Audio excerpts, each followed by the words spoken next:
Welcome back to part 2 of the most notorious serial killer from each state.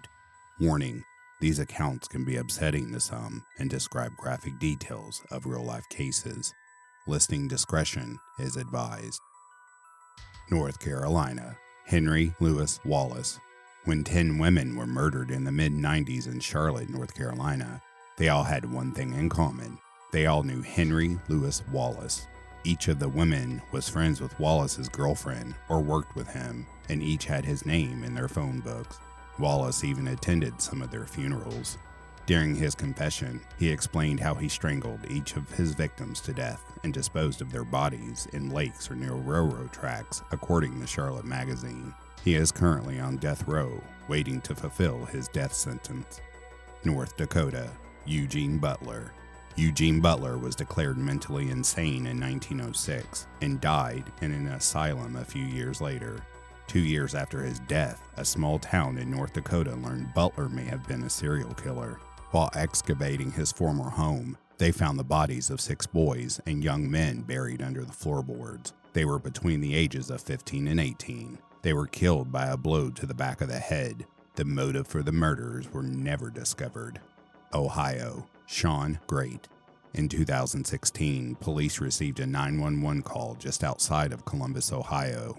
The woman calling said she had been kidnapped. When police arrived at the home, the place was filled with garbage to the ceiling.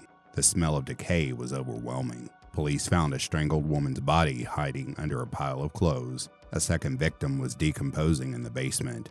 Sean Great was taken out of the home in handcuffs and later confessed to killing 5 women. Great was found guilty and was sentenced to death in 2018. Oklahoma, Nanny Doss. Despite killing 11 of her own family members, Nanny Doss never broke a smile and was nicknamed the Giggly Granny. Some papers even described her as more of a cartoon character than a serial killer. By the time she stopped her brutal reign over her family in the late 50s, she had murdered 4 of her husbands, one of her mother-in-laws, her 2 sisters, her grandson, her nephew, 2 of her own children, and even her own mother. With some poison, she killed every family member that she disagreed with. Doss was sentenced to life in prison and died in 1965. Oregon, Randall Woodfield. In 1974, Randall Woodfield was drafted into the NFL to play for the Green Bay Packers. What the NFL didn't know was that they just drafted one of America's deadliest serial killers. Woodfield didn't become well known as a football player. Instead, he was known as the I-5 Killer after he murdered over 40 people along the interstate in Oregon State in the early 80s. He would rob, rape, and kill his victims. His preferred method, having his victim lay down and shooting them in the back of the head. He is currently serving a life sentence. Pennsylvania, Harvey Robinson. Harvey Robinson is known for being one of the youngest serial killers reported in the United States. At just 17 years old, Robinson attacked and raped 5 women, killing 3 of them, the Morning Call reports. In some cases, he would break into the victim's home. One of his more brutal cases was when he broke into a 5-year-old girl's home, raped and strangled her. She survived the attack. Robinson was sentenced to death and remains on death row. Rhode Island, Craig Price. Although Harvey Robinson is known for being a young serial killer, Craig Price from Rhode Island was even younger. An article in the Boston Globe said it best. He stabbed 4 of his neighbors to death in their own homes before he was old enough to drive. In 1987, when he was just 13 years old, he stabbed Rebecca Spencer to death. 2 years later, he killed Joan Heaton and her 2 daughters. Price is currently in jail after confessing to the brutal murders. Since he was a minor at the time, he has not been sentenced for those crimes. South Carolina, Donald Henry Gaskins. They called Donald Henry Gaskins Pee-wee. It's a silly name for a sadistic man who took pleasure in torturing women sexually. In fact, Gaskins claimed he killed 200 hitchhikers. First, he would abduct them, and then he would torture them. He broke their bones, bit them, and sometimes acted on his cannibalistic instincts. He was put to death in 1991. Before his execution, he even penned an autobiography called Final Truth, the autobiography of a serial killer. In the book, he calls his need to kill his bothersomeness. In the 92 book he wrote, the bothersomeness was getting worse. It was making me ache all over my body, my back, all the way down into my groin. The mere sight of a woman enraged these feelings, made them pulsate and grate in the pit of my stomach. South Dakota, Robert Leroy Anderson. In 1994, Amy Anderson was the only woman to escape the clutches of Robert Leroy Anderson.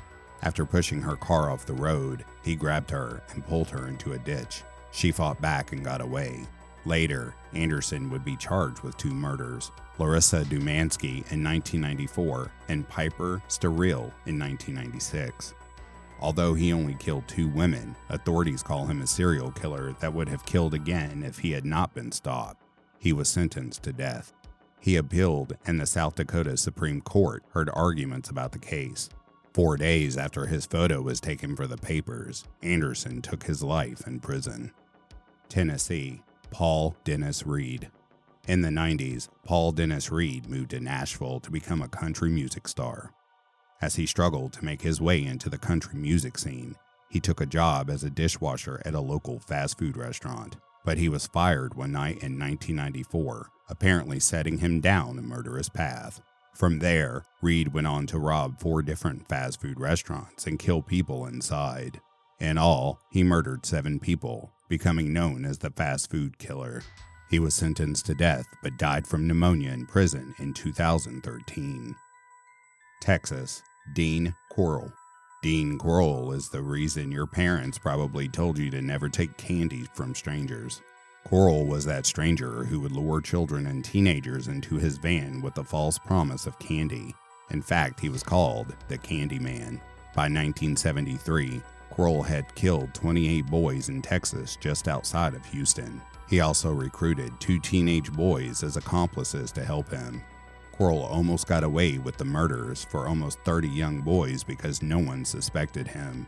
He was a straight-laced man who worked at his mother's candy factory, but one of his accomplices, Wayne Henley, turned on Corll and shot him to death. Henley confessed and told the police about his work with Corll. He and the other accomplice are now serving their life sentence in prison. Utah, Ted Bundy. Ted Bundy is perhaps one of the most recognizable serial killers on this list. Although he killed women all over the country, Bundy made his way to Utah in 1974. He was attending law school at the University of Utah at the time and tricked women with his clean, preppy looks. He would often lure them to him by faking an injury. He would then rape and murder them. In Utah, he murdered 3 women. He was sentenced to 15 years in Utah State Prison, but he was extradited to Colorado. He was sentenced to death and met the electric chair in 1989. Vermont, Israel Keyes.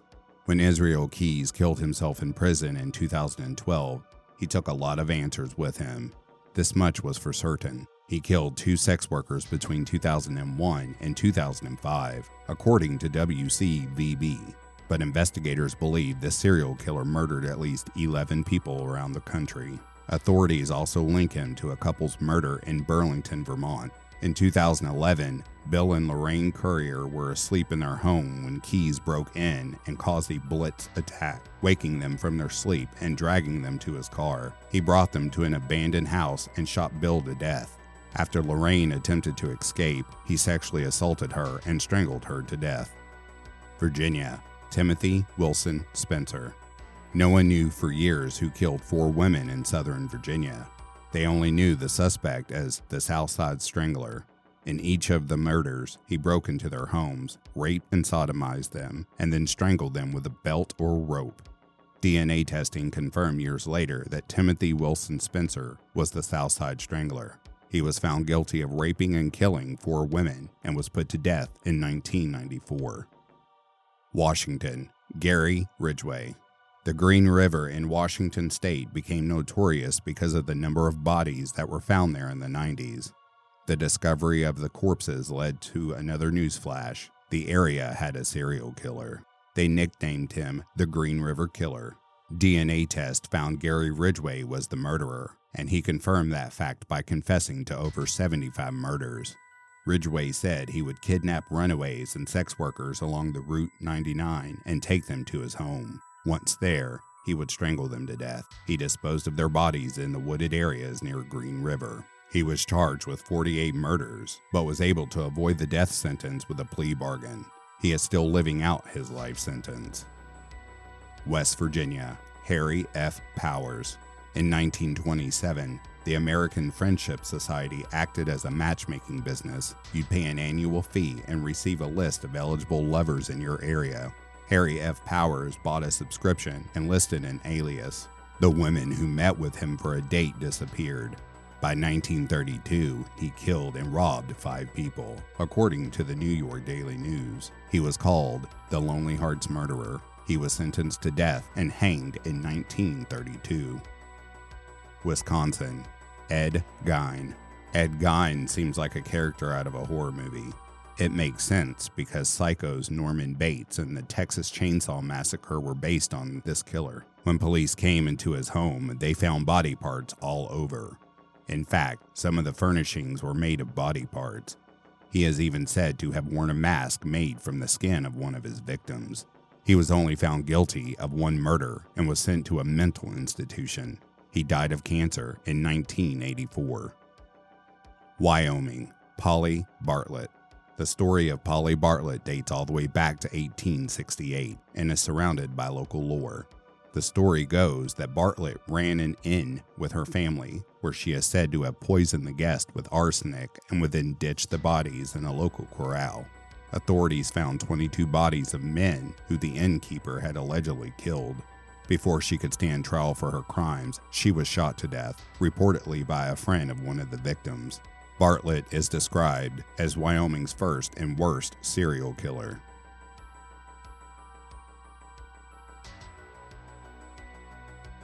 Thank you for tuning in to this 2-part series of the most notorious serial killer from each state. Stay tuned for more stories, unsolved crimes, and mysteries. Stay safe out there, and always keep your eyes open.